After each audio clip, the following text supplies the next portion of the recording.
Welcome to Happiness Isn't Brain Surgery with Doc Snipes. This podcast was created to provide you the information and tools Doc Snipes gives her clients so that you too can start living happier.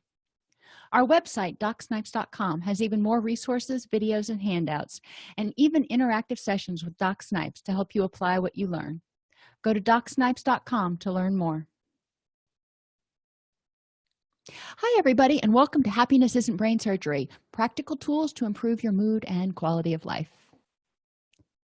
Today, we're going to be talking about how to create a rich and meaningful life. And when I work with my coaching clients, this is really where we start. And even when I work with my counseling clients, this is the beginning of identifying what is it that we're working toward.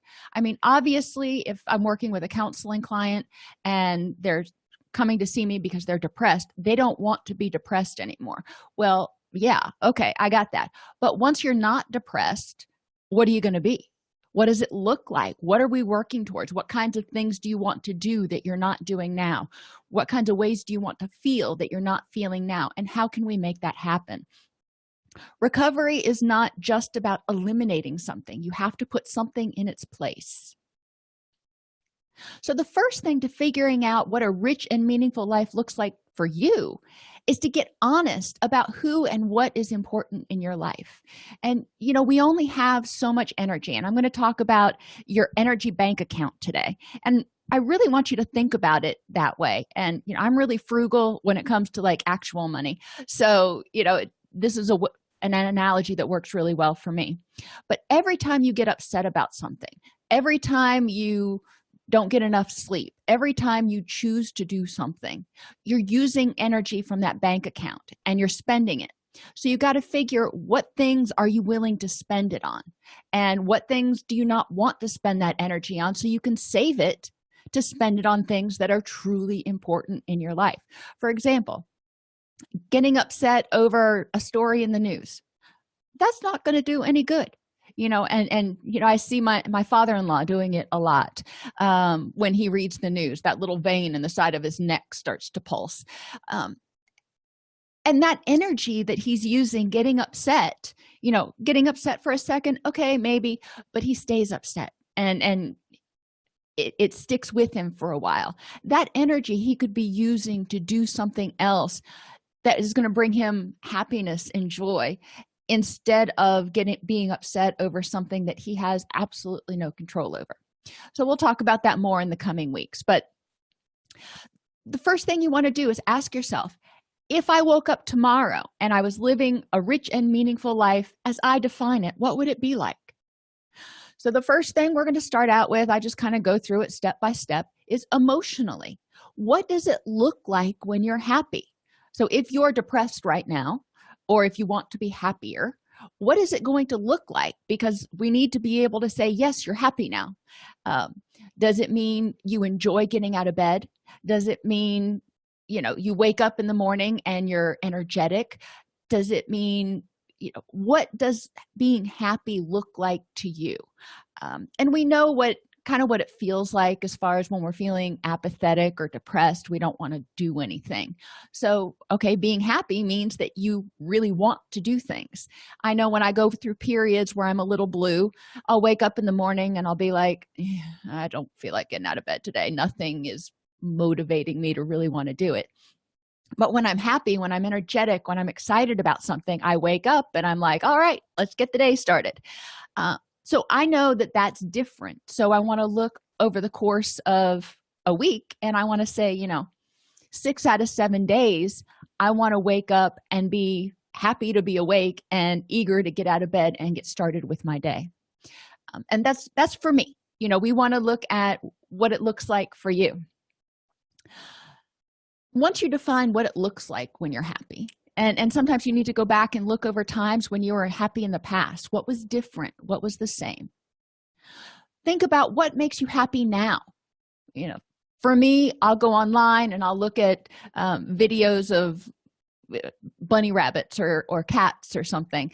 I'm still toying with the idea of starting to raise Angora rabbits again. Because I love them. They're a wonderful breed, especially the big ones that aren't quite as fragile. And their fur, I love making the making yarn from their fur, which comes out just like a dog sheds. It sheds off angoras. It doesn't hurt them at all to get the fur off of them. It actually is good for their health. So those are things that make me happy. I look at pictures of baby rabbits and I think, oh, that could be fun to do again. It takes a lot of time, but it could be fun. So think about what makes you happy now and how you can increase these things. Spending time with my kids makes me happy. So how can I increase these things? Going to the gym and working out makes me happy. So how can I increase these things? How can I do more of them? And work on trying to schedule in at least one thing that makes you happy every day. Most of us, if we really get honest with ourselves and look, we can find an hour a day that we can do something that makes us happy. If you look at the time you spend drinking your coffee in the morning and getting ready and the time that you spend watching TV in the evening and winding down, usually there's an hour in there that you can find to do something that makes you happy. But if you can't find an hour, do with whatever you can find. Everybody can find 15 minutes. I don't believe that you can't find 15 minutes for happiness. Heck, you can find 15 minutes to do just about anything. So increase those things. Schedule in a happy thing every day. And it can be, sometimes I have an app on my phone that has knock-knock jokes. And they're G-rated knock-knock jokes. I mean, it's things I would share with my kids. But those make me happy. They make me laugh because they're usually puns and ironic, and I like them. It doesn't have to be something huge that you're going to go do. What reminders can you put in your environment to help you feel happier? So we'll start with that one. When you look around, I'm in my podcasting office right now, and I don't have much on the walls except for some blankets and stuff to keep it from echoing. It's not the most attractive place in the world, but on the screen that I'm looking at right now, I have a picture of one of my dogs, and he's just sitting there. It was the first day we got him as a foster dog, and he just has the most precious little look on his face. That makes me happy. That reminds me of some of the good things in my life. Keep pictures available on your mobile device so you can scroll through those periodically. I recently was doing a presentation on premature infants, and I went back and I found all the pictures of my son that we took when he was in the neonatal intensive care unit. And it just makes me smile. So those things make me happy. My kids make me happy. So putting reminders in your environment, in your office, in your car, around your house, of the things that are meaningful and bring a smile to your life. You can look at this picture and go, oh my gosh, that is one of my favorite pictures, or I remember when. That can help you be happier. The other thing you want to do is put reminders in your environment to remind you to do those things that make you happy, the things we just talked about. It's easy to forget. I love going to the gym. It makes me happy. But, I can get caught up with stuff and just forget to go to the gym. So what do I need to put as a reminder? What I do is on Sunday, after I do laundry, I put together 7 days worth of workout outfits and 7 days worth of work outfits because I shower at the gym. And I have it all packed together in neat little piles. So then on Monday, I just grab a pile and I go, and it's just sitting there ready for me. And I can't miss it when I walk into the bathroom in the morning. If you like to go to the gym in the evening, or right after work, keeping your bag in your car, because that'll remind you to go to the gym, and it also keeps you from getting home and sitting down on the couch and going, yeah, you know what, I'll just go to the gym tomorrow. So put reminders in your environment that say, hey, do this. If you're going to do something like look at jokes or listen to a comedy skit or something, put a reminder in your Google Calendar or schedule an SMS message to text you to remind you to do it. Eventually, it'll probably be second nature. It's just something that you do, automatically. But initially, put things in, schedule it in, just like a meeting, because relaxation, it's important, just as important as other things, to schedule in relaxation and happiness so you can get some of those happy chemicals surging through your body and reduce some of the cortisol. Okay, so we know what makes us happy. We've identified ways that we can increase those things that make us happy. We've identified reminders, or you've thought about reminders that you can put in your environment that will help you be happy. And I'm a visual person, so I was talking more about pictures and stuff, but smell is one of our greatest memory triggers that we have. So if there are particular smells that make you feel warm and fuzzy inside, put that around. I found one fabric softener, and I don't usually use fabric softeners because they're chemicals, but this one I make an exception for. I don't know why, but there is something about the smell of it that I just find intoxicating.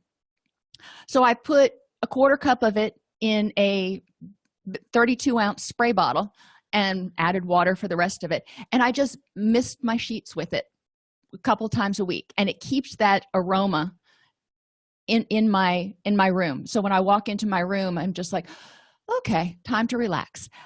So there are things that you can do with smells, sights. In the morning when I work out, I listen to music, and I find a song that I think is going to, might make my best friend smile, and I will always send that to him on text message in the morning.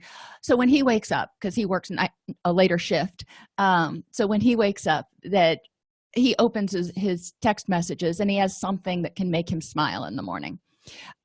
So those are things that you can do, and you can also obviously do for others. You can put prompts in their environment. What is holding you back from being as happy as you want to be? So we've talked about what happiness looks like. Then you need to look at and say, what's holding me back from being happy? Why am I not this way right now? Am I overworked? Am I under-rested? Am I doing at a job that I really hate? Are there problems in my relationships? What is it that's holding you back? And then you can start making a plan to address those things. Too often we go on autopilot, and stuff adds up and stress adds up. We don't do things to make us happy. When in Eastern medicine, they talk about yin and yang. And in yin and yang is about a balance. You can be depressed if you have too much stress and anxiety and stuff going on, but you can also be depressed if you don't have enough happiness in your life. You actually have to add that happiness in there, not because happiness is not just the absence of upset. Okay, so think about the things that are holding you back from being happy. Think about the things that are keeping you from doing the things that make you happy. And sometimes it may not be, like I just said, you may not have things that are holding you back. You're just not thinking about it because you're on autopilot. Turn off the autopilot. We're going to talk not next week, but the week after about mindfulness and why it's so important in living a rich and meaningful life. Because when you're on autopilot, it's kind of like having a credit card, and you're just spending from that energy bank account like crazy and not really keeping track of it probably. When you turn off that autopilot, then you're actually paying, cash, if you will, out of that energy bank account. So you're paying more attention to who you're giving that money to because you can see how much you got. The last thing that we look at in terms of emotionally for a rich and meaningful life is how do you want to handle anger and anxiety and all those what we call dysphoric or unpleasant emotions? They happen. Life happens. There's sometimes stuff is going to be crappy. So how can you handle it? How do you want to handle it in a way that'll help your life be rich and meaningful? If you handle anger by getting angry and stewing on it and nurturing on it and vowing revenge, okay, all that takes energy. So you're just paying out of that energy bank account like crazy. A lot of times when we get angry, we're getting angry over things that aren't on our list of what's important for a rich and meaningful life for us. So we need to back up and go, is this worth me spending my energy money on? Is this worth it? And if not, how can I handle it better? How can I let it go? What can I tell myself? That's probably 4 or 5 weeks from now when we start talking about ways to deal with emotional upset and tolerate distress. Mentally, okay, so we've talked about emotions, and that's great. Not everybody loves to talk about emotions, but okay, so we're going to move on to mental. What you think and your attitude and your perception directly impacts how you feel. If the example that I've given before is of a roller coaster, Some people, their perception, their mental attitude about going on a roller coaster is one of exhilaration. They think it's the greatest thing in the world. I look at a roller coaster and I'm scared to death. So our attitude, my perception of a roller coaster as being dangerous, as opposed to their perception of it as being fun, impacts our mood. They're excited about getting on the roller coaster. I'm terrified. When you look at different things, and this is why people react differently to different things, because it's how they perceive it and what their attitude is like. So when you're living a rich and meaningful life, and you notice I keep saying when, not if, because you can do it. It's just a matter of figuring out the steps to do it. So when you are living a rich and meaningful life, how can you improve your attitude if needed? You may already have a good attitude. You may be kind of a negative Nelly right now, so we're going to look at how you can start. But if you're not, life will hand you lemons occasionally. Some days you're just going to get up on the wrong side of the bed. There are all kinds of sayings about it. You're not going to have a positive, blindly optimistic attitude every single day. So when you have one of those days that you just are in an awful mood, how can you improve your attitude? What do you need to do? For some people, they pray. Other people exercise. When I'm in a bad mood, it does me a world of good to go out on a run and just run and run and run and listen to my music really, really loud. It clears my head. I come back. I'm like, all right, whatever it was I was upset about, we're moving on, and I'm making the decision to have a more optimistic attitude. There are skills and tools you can use in order to help change your outlook, but you have to be willing to make that decision to stop thinking negatively, catch yourself and go, no, not going to go down the negative road. I'm going to go to the positive road. Which takes us to, what can you do to remind yourself to embrace dialectics? And dialectics means that there are opposites to everything. There's good and bad in everything. I was watching a Young Sheldon last night, and he was talking about how in this dream, the universe was binary. For every one, there's a zero. For every good, there's a bad. For every hot, there's a cold. And it's true. There are good and bad things in everything, and we want to just embrace those. Instead of just focusing on the bad, we want to focus on how it can be both bad and good. When it's sunny outside, some people see that and go, oh my gosh, it has been sunny for 3 weeks. It's been so amazing. And people's mood gets better. It increases vitamin D. The plants are growing, yada, yada. The downside, when it's sunny for 3 solid weeks, there's no rain, which means the crops need to be watered instead of having nature kind of take care of your gardening duties for you. And I mentioned earlier, I'm frugal. I don't like to pay for water to water my garden. So, and we don't have a well anymore. So, that is the kind of the negative side to the sunniness. On the other side, I don't like it when it's rainy all the time either. But instead of focusing on the good or the bad, I just focus on it is. It's sunny. Okay, there are positives to that. I'm going to choose to focus on the positives. So you need to do things to remind yourself to embrace the dialectics. You need to do things to stop yourself, be mindful of when you're being negative, and go, all right, what could possibly be positive about this? Part of this also means focusing on what you have instead of what you want. What is right now? We'll stay with the weather for a minute. If it's sunny outside and I really don't want to water my garden, I could focus on the fact that I'm going to have to pay to water my garden, or I can embrace the fact and focus on the fact that it's sunny and, it's a good time to go out and get some sun, get a little vitamin D. It is good for people's moods. So focusing on what is instead of what you want it to be can help you improve your attitude and embrace it and go, all right, let's look at why this is good. Describe your ability to concentrate and pay attention when you're living a rich and meaningful life. If you are, you're probably happier, whatever that looks like for you. when we have enough serotonin going through our body, when we are not stressed all the time, our ability to concentrate and pay attention goes way up. So one of the key features, if you will, of being happy for a lot of people is being able to concentrate and pay attention. So think about what things make it difficult for you to pay attention or to concentrate. And there can be a lot of things. It's not just your mood. It can be, I have difficulty focusing when it's really gray outside, when it's rainy. I have difficulty focusing when there's a lot of activity around me. So those things can make it difficult for me to focus and pay attention. But also, if I'm in a bad mood, if I'm sick, there are a variety of things that disrupt my focus. You're not going to prevent these. They're going to happen.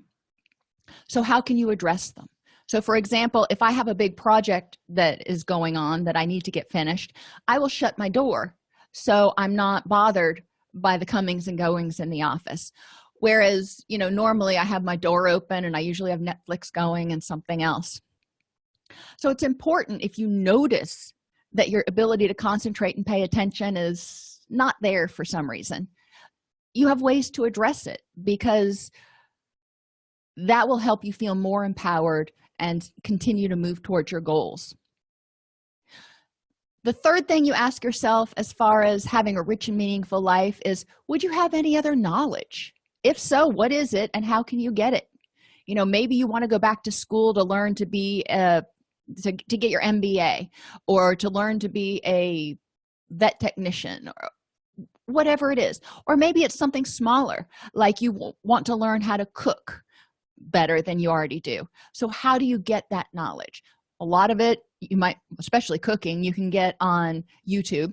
There are online schools that for educational things. There are books that you can read. There are people that you can interact with. There are meetups where you can go and hang around like people and learn from them. I'm in a crocheting meetup. Yeah, I feel like an old lady when I say that, but I love it. I love crocheting. I like knitting too, but my hands don't so much. So crocheting is a little bit easier on the carpal tunnel. And I go and I can hang out with women who've been doing it for far longer than I have, who have skills and techniques that they can teach me. Spiritually. Now, before you go, well, I don't want to talk about that. We're talking about values here. And, in Christianity, we have certain values, love, hope, faith. I think most religions have that, but spirituality is bigger than religion. Spirituality encompasses your values and what you think is important in living, guess what, a rich and meaningful life. So for example, for me, my top 5 values are honesty, compassion, trustworthiness, loyalty, and generosity. So you can go online, you can Google, values lists, and you can find lists of 50 or 100 different value words.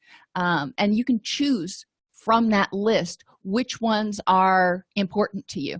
And the first time you go through, you're going to mark a bunch. You'll probably mark 30 or 40. So then you want to pare it down. And a lot of times those values, the value lists have words that are very similar. They're synonyms. So you may have compassion and kindness both marked. So you can just condense it and decide which one you want. But you want to condense it to 5. Why 5? Because 5 you can keep track of. If you have more than 5, sometimes it's more than 3, but more than 5, it's hard to remember, am I doing all of these things? So once you identify what your values are, then you want to say, why are these things important to me? Why is it important for me? Why do I think it's important to be honest and for people to be honest with me? Why do I think compassion is important? And so on and so forth. And because that helps you see why it's important to invest your energy in activities that embody your values. For example, I do a lot of animal rescue. And so when I'm thinking about my energy bank account, it requires a lot of compassion to bottle feed or tube feed an orphan kitten every 3 hours around the clock. It requires me to be trustworthy. I have to get up and do it. I need to be loyal to the rescues that I work for and to the animals that I serve.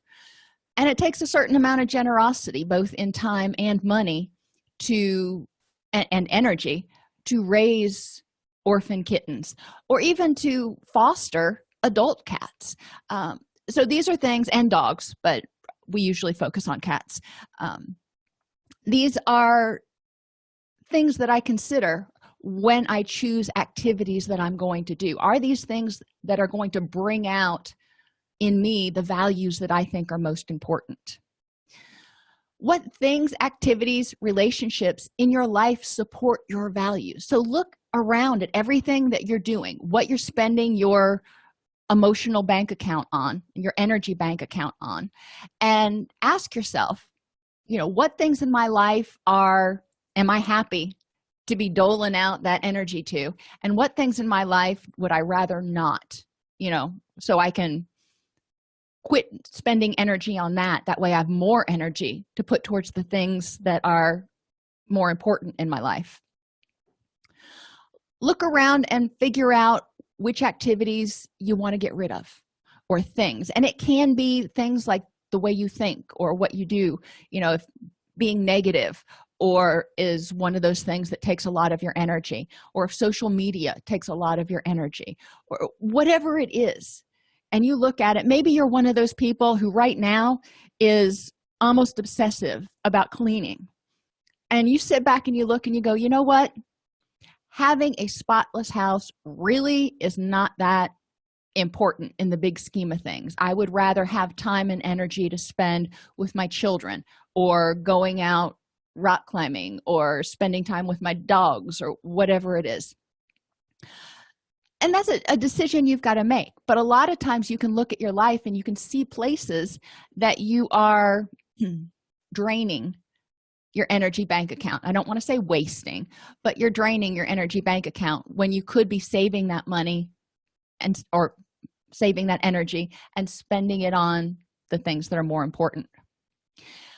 How can you make sure you're embodying those 5 values in each decision you make, so you're spending your energy wisely? So before you make a big purchase, before you purchase a car or purchase a house, or whatever, and even maybe smaller purchases, you think to yourself, like when I was looking at a new phone, I was thinking to myself, well, what features would I like in a phone? And I went through, and the phones that I wanted were really expensive. And I thought, okay, now in terms of my financial bank account, is it more important to me to have this super spiffy phone that I'm going to be terrified if I'm going to drop it and break it? Or, are some of these things not as important to me, and I would rather save the money to put towards a laptop or music or my kids or something else? And my choice ended up being saving the money and putting it towards my hobbies instead of getting a super duper souped up iPhone. And that decision, I'm good with it, and it makes me happy. And now I've got extra financial money to spend on the things that are important to me. Same thing with energy. Before you make an energy purchase, ask yourself, am I willing to spend this much energy on this thing when I've got all these other things in here that are important to me? Or would I rather just let that go so I can spend the energy money over here? Physically, now this is a long one, but it's really pretty simple. What would your health be like when you're living a rich and meaningful life? So you want to look at what's going to change. When you're stressed, you hold tension in your back.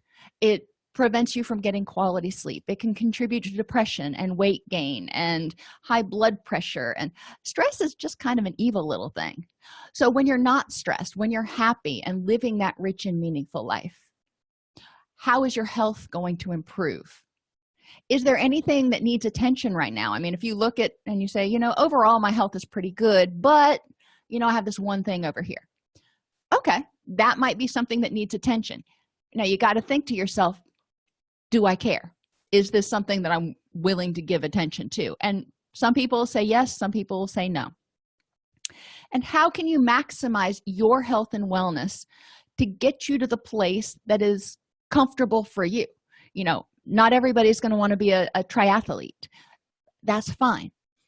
What does being healthy in your definition look like to you, and how can you get there? How can you make sure you're staying healthy? If you have any pain,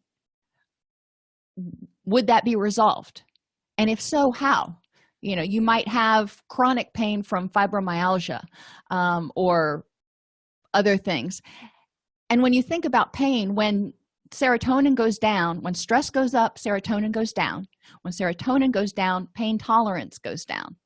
So when stress goes down, cortisol goes down, serotonin goes up, as do other things, and pain tolerance goes up. So you'll feel less pain, even if it's still there. But you can also do things to resolve pain, like having an ergonomic work and sleeping environment. There are think about the 3 places you spend the most time. And for me, it's at work, sleeping, and on the couch. And my ergonomics when I'm sitting on the couch are usually deplorable. But at work, I've got a good chair, and I have a good pillow and a good mattress topper and a good sleeping environment. So I minimize how many mornings I wake up and I have a kink in my neck. And I minimize how much neck and arm tension I have from being on the computer all day long. So look at ways you can prevent pain. Exercise is one way that some people do. Stretching, yoga, all of those things can help with musculoskeletal pain. What would sleep quality and schedule look like for you if you have a rich and meaningful life? Many people, when they're not living their rich and meaningful life, are overworked and they're overstressed. So they're not getting good quality sleep, and they're often not sleeping enough. I know my husband's supervisor right now will regularly be sending him emails at, dark 30 in the morning. I'm like, what is he still doing up? And on top of that, what is he still doing working at this hour? Because he literally has 2 full-time jobs at this, but it's just one job, but it's other duties is assigned. So we want to look at, if you're living a rich and meaningful life, theoretically that means developing work-life balance, but also getting good quality sleep so your body can rest and rebalance and you can feel better and happier. And what would that schedule look like? I would like to change my sleep schedule a little bit, because right now I go to bed around 8 and get up around 4. I probably like to switch that. So I was staying up till like 10 and getting up at like 6, but that's not how my rhythms are going right now. So I might switch that if I were working on developing a rich and meaningful life, so I could stay up a little bit later. My family goes to bed. We live on a farm, so my family goes to bed early too, so I don't miss out on time with my kids. But it would make it easier to interface with other grown-ups that don't live on a farm if I were able to stay awake past 8 o'clock. If you're living a rich and meaningful life, what would your eating habits be like? A lot of us, when we're stressed, we stress eat, and we gravitate towards carbohydrates and things that produce dopamine and serotonin surges that help us feel less stressed and help us feel a little bit better. So what would your eating habits look like? And again, maybe this isn't something that you even really care about addressing, but it's one of those things to look at. Would they be the same? Would your eating habits stay the same, or would you try to improve them in some way? If fitness is important, if so, what would it be like? If you decide that getting in shape is important, what do you like to do that's active? Not everybody is going to be wanting to go to the gym. Sometimes I don't want to go to the gym either. Most of the time that's not true, but some people just don't like the gym. So what do you like to do? And exercise is anything that moves your body. You don't have to even go to the park and walk on a track or something, which some people find dreadfully boring. You can get exercise cleaning your house. You can get exercise gardening. You can get exercise walking around at the mall. What is it that you like to do that's going to move your body? And would your energy level change at all? If you've got good energy, then you're probably going to say, nope, that one's good. But if your energy is low, then you want to look at ways you can improve your energy. And that's probably going to start with getting good quality sleep and eating a good diet, but I digress. So thinking about, when your energy's higher, what are you doing differently? Are you eating fewer carbohydrates, especially fewer simple sugars? Are you drinking less caffeine? Because caffeine over time loses its effectiveness. It's just like any other drug. We habituate to it, develop a tolerance. So if you kind of detox off of that caffeine, you'll find that you have more normal, for you, circadian rhythms. Socially, what does a healthy, fulfilling relationship look like to you? And maybe you've got them right now, and if you do, awesome. Obviously, this area wouldn't be something you need to work on. It's just one you want to maintain. You want to ask yourself, which relationships are most important to you? Because I know a lot of people, and some relationships are more important. My relationship with my kids, for example, is far more important to me than my relationship with the neighbor 2 doors down. They're nice people, but if I have to choose, if it's my daughter's black belt testing versus going over to their house for a luncheon, I'm going to choose my daughter's black belt testing. But which relationships are important will determine which relationships you spend your energy on more. So which ones are you going to work on making sure to nurture and spend time with people and think about them at Christmas or holidays? Try to remember their birthdays. What can you do to improve your relationships that are meaningful and important to you? And I think most of us can look at the relationships that are important to us and go, yeah, there are things that I really could be doing to make this stronger, because we take our good relationships for granted. So reaching out to people and saying hi, congratulating them on things, taking a genuine interest in how they're doing regularly, not once every 6 months. Sometimes you need to put a reminder in your phone or on your calendar to call people, because it's just not second nature. I'm trying to be better about emailing my mother at least once a week. So those are things that you can do in order to try to improve the quality of the relationships that are important. If you want to make new friends, maybe you have new hobbies, or maybe you don't think you have enough friends or whatever. How are you going to do that? Occupationally, we spend a whole lot of time at work. Think about it. You get up in the morning, you're making breakfast, you're getting ready for work. You drive to work, you go to work, you drive home from work, and then you've got a couple hours in the evening. So the majority of the day, 5 days a week, is spent engaged in preparing for or engaging in work activities. So if you're not happy at work, it's going to be really hard to have a rich and meaningful life. So think about what gives you fulfillment at your job. You may be in a job that you just love. I love coming to work. I love doing what I do. So I'm really blessed in that way. But if you don't like your job, think about, why is it that you have that job? Maybe your job is not fulfilling in and of itself, but it's helping you. It's a means to an end. It's helping you achieve something that is fulfilling to you, such as keeping a roof over your head, or maybe you're staying at that job because you like to buy expensive toys. Whatever it is that motivates you to go to that job and stay at that job, you want to focus on those things and think about ways that you can improve your sense of fulfillment at work.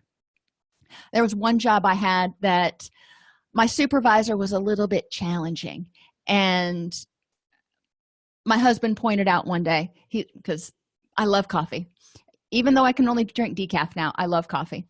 And he pointed out, when you go there and you have your meeting, just see her handing you money every 5 minutes she talks to you. And so you can see that you're getting money, so you can go out and buy coffee, a whole bunch of it, as soon as your meeting's over. And that helped me. It was a mental game, no joke, but it helped me get through the meetings with her. What are your goals for your occupation? Maybe you like your job and you want to advance to a management position, or you want to open your own company, or maybe you're at a job right now and you want a different career, and you see that. So how are you going to make that happen? Where do you want to be occupationally 3 and 5 years from now, and how can you start making that happen? If it's a promotion at your own job, wherever you work now, what does it take to get those promotions? Do you need more education? Do you need to be mentored by your supervisor? What is it that you need to do in order to achieve those goals? If that is important in your life, then you're going to make a plan for that, and you're going to spend your energy working towards those goals. And finally, recreationally. And yeah, recreation is important. We need time to rest and rejuvenate. As Covey says, sharpen the saw. At a certain point, if all you're doing is working, you're going to get worn down. And like a dull knife or a dull saw, that doesn't work very well. So you want to stay sharp. And the way to stay sharp is by having balance and by having some recreational things, doing things each day, but at least each week, that make you happy. So identifying hobbies and activities that are important to you, so you can ensure that you're doing them regularly. I like to work in the garden, so I do that. I like to crochet. I do that. I like to go to the gym. Those things are important to me. So I need to make sure that I don't let the busyness of life and the desire to dust the baseboards creep in and push out the hobbies that are important. Because in the big scheme of things, if I look back, I'm not going to say, I didn't have any hobbies, but gosh darn it, I never had a speck of dust on my baseboards. That's just not going to be it. And my kids will tell you, I am a fanatic about flat surfaces and baseboards, so it is hard for me to let that go. But that's one of those things I work on, because I realize that sometimes spending energy on that isn't worth it when I've got something else that's better on the horizon. And we'll talk some more in the upcoming weeks about time management too. How can you schedule things in? How can you delegate things to people? What are some life hacks you can do? One of them for baseboards, for example, is to use a dryer sheet when you're doing your baseboards, and it helps repel dust so it doesn't collect as quickly.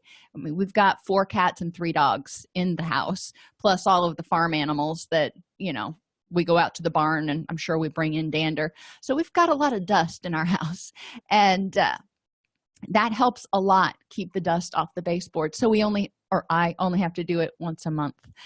So think about life hacks, think about ways that you can do that. But over the next week, figure out what a rich and meaningful life looks like for you emotionally. How will you know when you're happy? What does it look like to you or feel like to you mentally? How's your attitude going to be? What about your ability to concentrate and pay attention? Are you going to work on developing any other knowledge? What are your values? What things underlie everything you do? Because our values motivate us. Physically, our mind and our body are connected. If your body is unhealthy, your ability to concentrate, think clearly, focus, and your mood are all going to be impacted. And sometimes your attitude is going to be impacted. I know when I'm sick, especially if I've got a sinus infection, I get a really negative attitude. I can be really grumpy. So being aware that your thoughts, your feelings, and your body are all connected. When you don't get enough sleep, how does it affect your ability to think and concentrate, and how does it affect your mood? So all of those things you want to try to consider, which is why when we're thinking about how to create this life that we want, we're going through every single aspect Socially, what are your social relationships going to look like in a rich and meaningful life?